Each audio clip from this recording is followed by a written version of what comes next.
Born to Ride is sponsored in part by Rubenstein Law, 1-800-FL-LEGAL, representing riders since 1988. Offices throughout Florida, 1-800-FL-LEGAL. If Instagram is your thing, we're there. We're everywhere.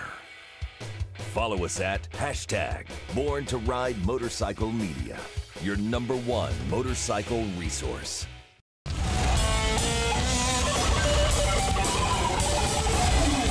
Thanks for tuning in to Born to Ride TV, the longest-running biker TV show in the world. This week, the iconic Harley-Davidson brand, featuring Mr. Willie G. Davidson. Also, Fester Jenkins tells us about Born to Ride on Boss Hogg Radio. And legendary actor Bruce Dern talks about Nation's Fire, the movie. All this and more here on Born to Ride.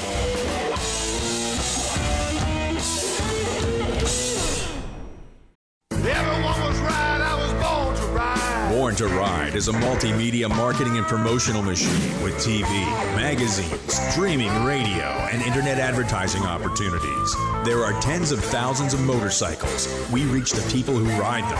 Born to Ride. Find out more at borntoride.com.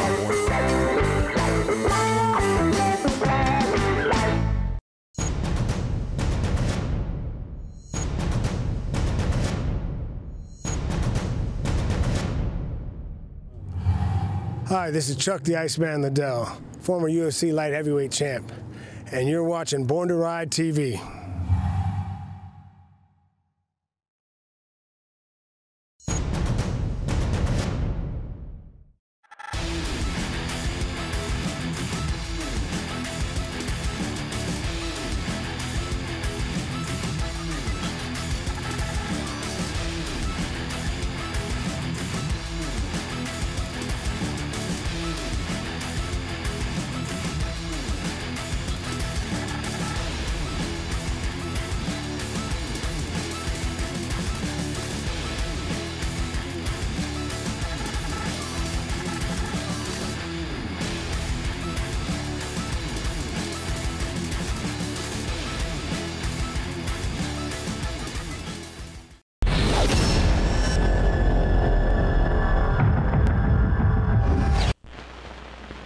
Early in my life, I knew I was going to be a creative because the world of design and art were #1 in my book.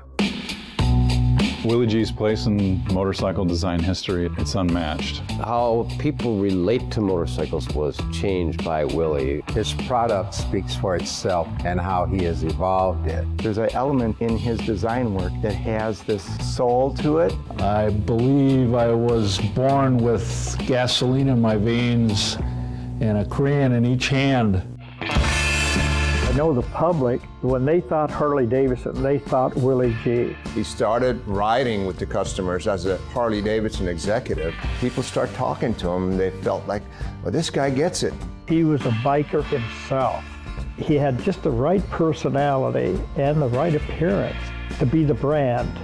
And everybody got that image. It just clicked. Well, you can't invent that. The custom world back then was anxious for a certain look, and that's where I came into the game.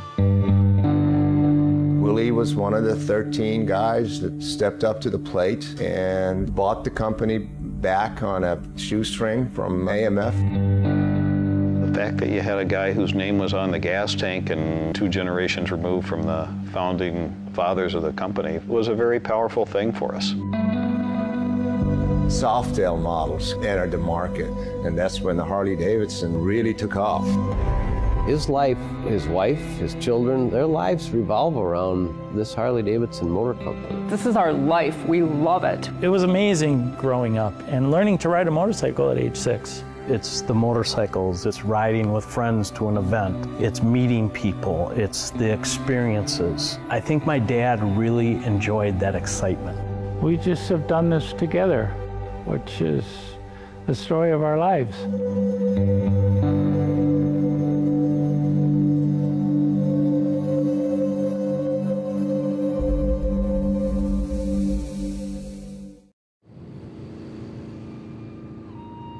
So you're on this thing, right?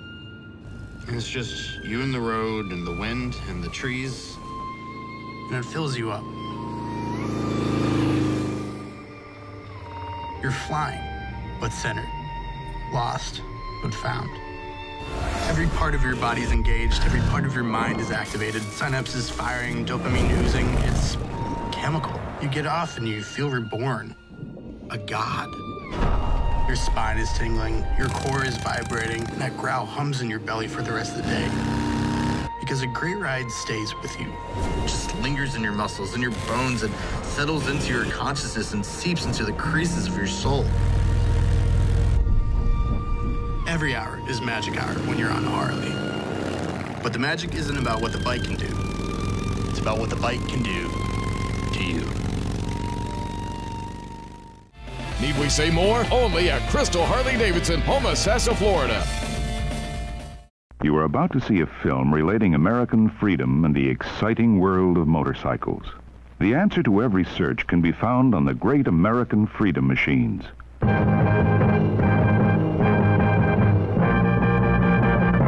Today we're going to be watching several films that Harley-Davidson produced during the AMF era of the 70s, focusing on marketing the lightweight motorcycles that were so popular at the time. The first one's called The Great American Freedom Machines. For 1965 through 1967, Harley-Davidson sold more lightweights than middle and heavyweights, sportsters and touring bikes, combined. Harley's partial purchase of Italian motorcycle manufacturer Aermacchi enabled this lightweight expansion. Harley-Davidson's Italian lightweights represented a significant portion of the product line through most of the 1970s. Our 1973 product film showcases the entire Harley-Davidson line, 10 models, a half dozen of them lightweights. During this period, we made everything from little mini bikes up through on and off-road 175s, 350cc motorcycles.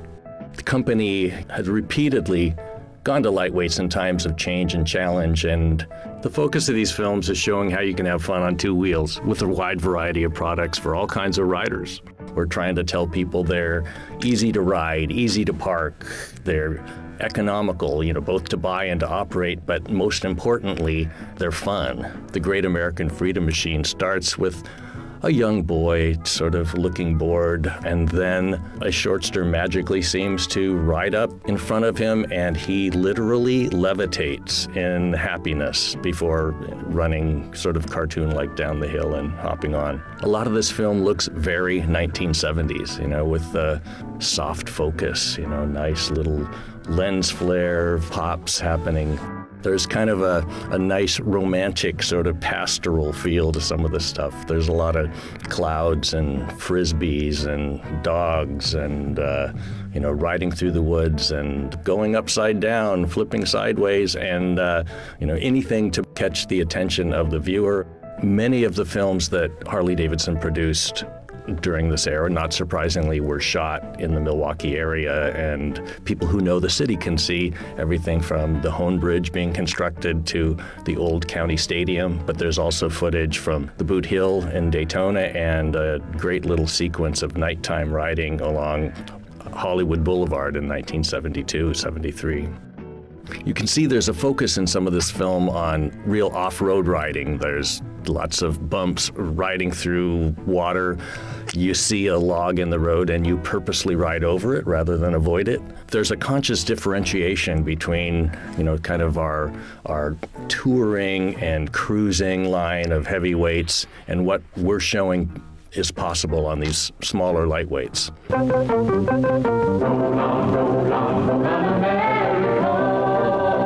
Our lightweight lineup increased to 8 different models in 1975 with the introduction of the SX250.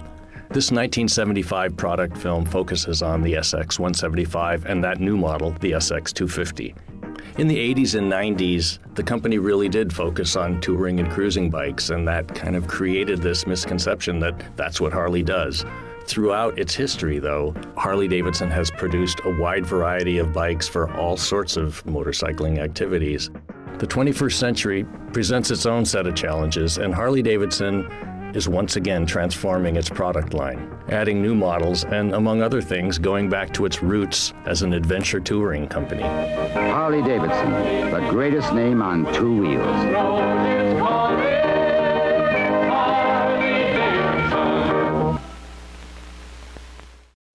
TV Radio live every Tuesday night, 7 to 8 p.m. with Dave Flash Morgan, special guest, and Born to Ride TV content at Facebook, Born to Ride TV Magazine. Read it, watch it, ride it.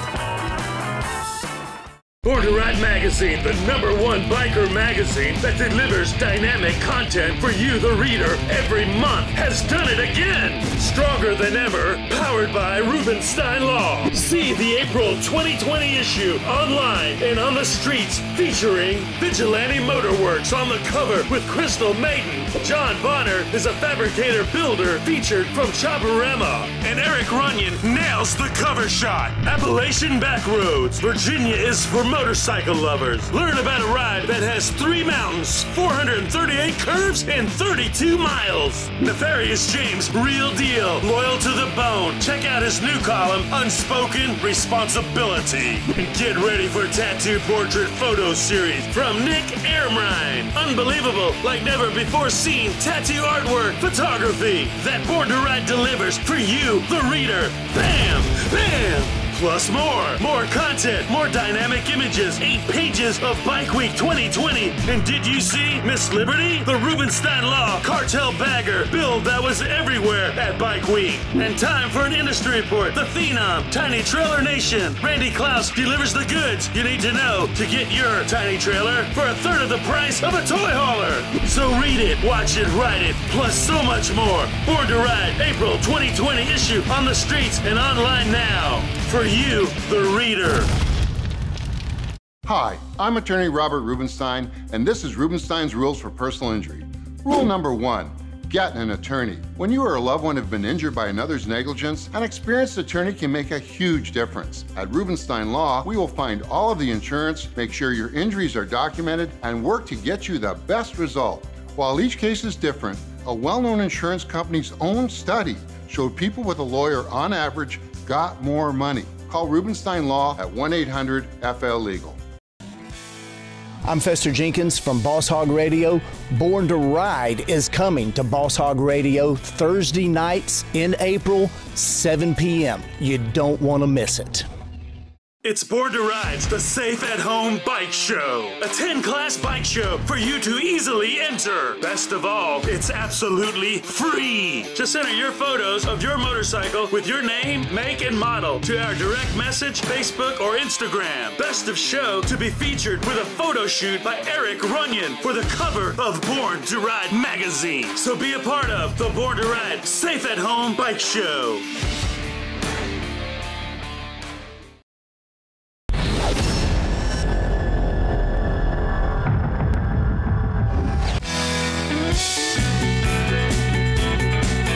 Boss Hogg Radio is old school radio.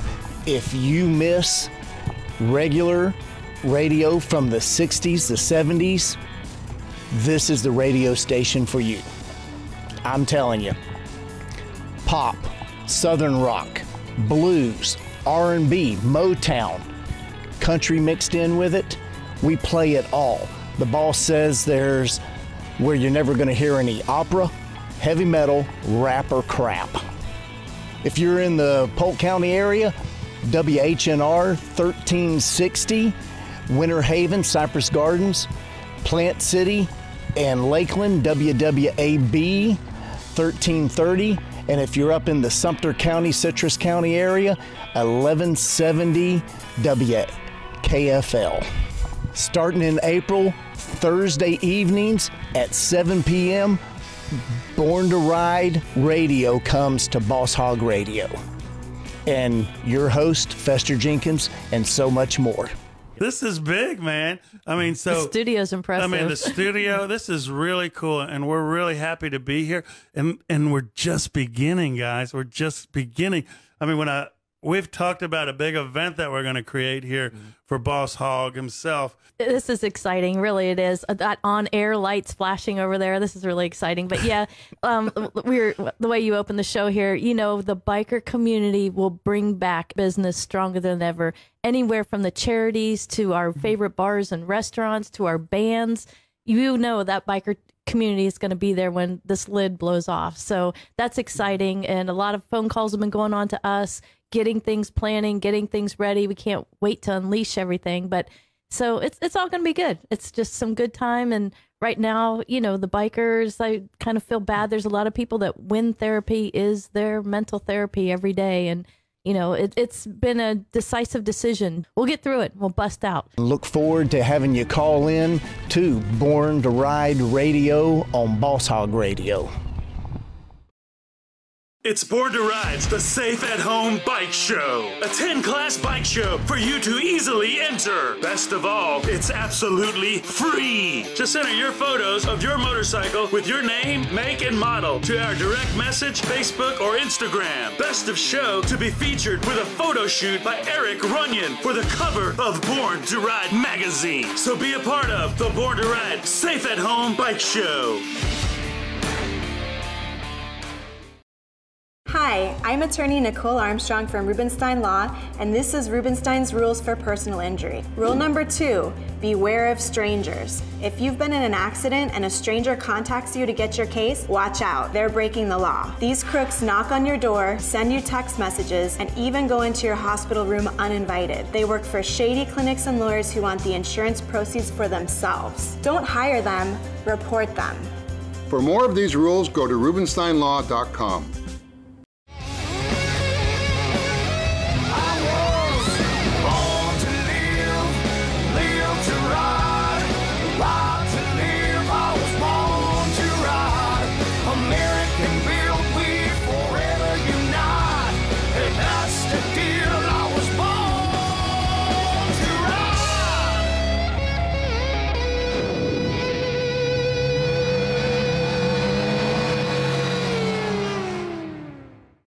Hey guys, this is Deputy LaCaze with the Volusia Sheriff's Office. I want to welcome you to Daytona Bike Week 2020.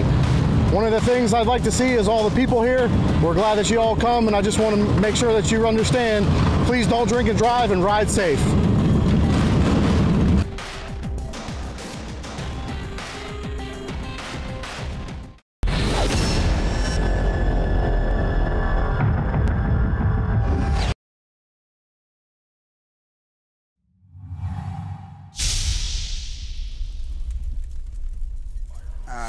Basically, bikes. I started my career doing a lot of, well, not my career, but early in my career, I did about 11 biker films in 5 years, most for Roger Corman. And we had a group of us, 4 or 5 of us, Jack Nicholson, myself, Dennis Hopper, Peter Fonda, Michael Parks. We would be the guys that would do the biker movies. And there was a lot of acid and stuff in those movies, so they were kind of drive-in movies. Nobody's ever made a really great motorcycle movie. Ours were kind of exploitation movies for drive-ins, and that's what they did, and we'd make them for about $160,000 in 10 days, and they'd make $5 or $6 million in the drive-in, and they made a company called American International Pictures, AIP, and Roger Corman. What attracted me to this material was the dialogue and the care for relationships that weren't working, that were broken. And from what you just saw in there, that these people would carry on like that in front of a 7-year-old little kid is disgusting. But I've had people in my life that have done such things, and I'm sure a lot of other people have too. And I like the fact that somebody wrote that down with a passion to get that on screen. People see it. I don't know what Tom's background is, but trust me, there's something going on there that we saw in this movie. And it makes sense, and it works. And the most interesting thing about it is it's audience-orientated, because there's no age group that should see this movie except anyone between 10 and 80. Or 90, I'm 80. So it's just because, and the bikes aren't what the movie's about. The movie's about behavior and people and heart and courage, and this girl being out to go out there and get done. When I was 11 years old, my mother said to me, "How come you never come home after school? Your track practice," because I was a big runner, is over by 4:30, 4:45. You're never home till 6:15. What do you do? I didn't have a good relationship with my mother. I said, well, I go out and do stuff. I have a friend, I go out and do stuff. Well, what do you do? That's more important than coming home and being on time for things here. And when I in my house, you had to wear white gloves to dinner and dress in a suit every dinner for 18 years, from the time I was 3 years old on. And I said, I tell you what I do, Mother. Me and my friend like up. And that's what I loved about whoever wrote this script, because he may have waited till later in his life, but he's saying, hey, folks, if you want to go these kind of routes, this is what can happen. And it is people that, because of their human spirit, rose above it and, excuse the expression, but got us done. You know what I mean? And the whole thing that I say in the movie about one man, one horse, and this is what it is, you know, is synonymous with the bikers. The thing that's neat about it is, this is not a Western, but it is what the Westerns were about. This is a Western because it's still on motorcycles, which is why people left East St. Louis every April and went 15 miles a day in a covered wagon or on a horse by himself all the way to Sacramento, and not for gold. This was even before gold. They went because they knew the following phrase, if you take the song, and that's what this movie's about in the bike culture. The bear went over the mountain. The bear went over the mountain, and what do you think he saw? What he saw was a chance for a bigger tapestry, like the pioneers saw. That's why when these guys get on bikes, whether the old lady's on the back or not, they are doing something no one else is really doing. They're getting out there, and they're not risking their lives, but they're risking to find what they really want to find. It's like in Catcher in the Rye, Holden Caulfield says he wanted to just grab the brass ring. That's all these folks want to do. And they just don't want to be hassled by people on the way, and all the negativity about bikers and outlaw motorcycle gangs and everything else. All the bikers I was around, and I was around from Sonny Barger to all the Hells Angels in Oakland and San Bernardino and everything else, and the bona fide outlaw guys. And on my jacket in this movie, it says 1% here. That's because they're the 1% of society that thinks they don't belong or don't fit. And all they want you to do is just accept them. They want to be accepted. Everyone I knew in the days we were going in the 60s were all Korean veterans, and they were the most patriotic guys I ever knew. Their biggest day of the year was Memorial Day. You know, now they don't even celebrate it on Memorial Day, but all the bikers do. They wait till the 30th of May, and that's when they celebrate it, because that's when it is. So there's a history here that in the movie makers and the crew and the productivity. I mean, I'm here one day, and I saw 20 days of work done in a day because everybody pulled their oar. And it's very rare to see. And we're talking wildcat crews. I mean, I don't know where all you came to. I don't think you've done 10 movies together, you know what I mean? And it's a joy to see, and it's a delight, and there's an energy here that is really interesting. But the biggest thing is the story itself and the pictures that the story will show you. Because the man didn't make a movie about bikers. He made a movie about people. And as long as he stays that way, that kid will do big stuff. And as long as people like you have faith in a kid like that, to hang in there with him. He's got problems. He's got to learn about time constraints. He's got to learn about he doesn't have as much to spend as he thinks he does. But he molded a group of people together in a short period of time that worked just like a team. I'd never heard anybody yell today. I never heard an argument. I never saw anything. It was just smooth. That is really rare. So if the folks get out and see this movie when it gets out, and you got to get it out there, and it will get out there. I don't know who you go to and show distributors, but any distributor would be nuts not to pick up a movie like this, because this is money. You know, I'm not saying it's going to win Oscars or anything like that, but it's going to get the folks' attention. And not just the folks that go to biker movies, but people that want to know why we behave why the way we do in times of crisis. And that's what this does. And you have a little girl's point of view an older man's point of view, a guy in prison's point of view, and the city or wherever it is point of view of who those people are in their community. And that's really all I have to say, but that's what you got here. You know, you got lightning in a bottle. If you carry it on from here, you know, you're good.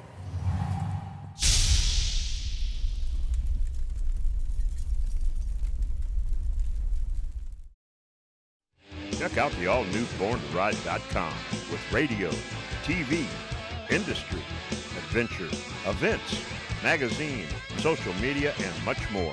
It's the all-new BornToRide.com.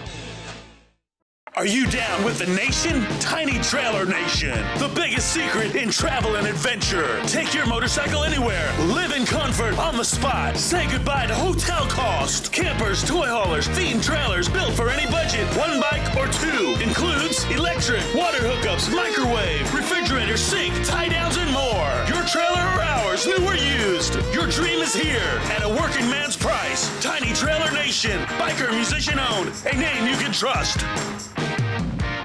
Yeah, I have to say, Born to Ride has been a big influence on my trailer sales in the last 2 or 3 months. It's been nothing but a big surprise. I mean, the magazine articles, everything in the commercials, it's been nothing but the best of help to me in my business. Is your business becoming invisible? Create a great advertising relationship today with Born to Ride. Call 888-795-5779.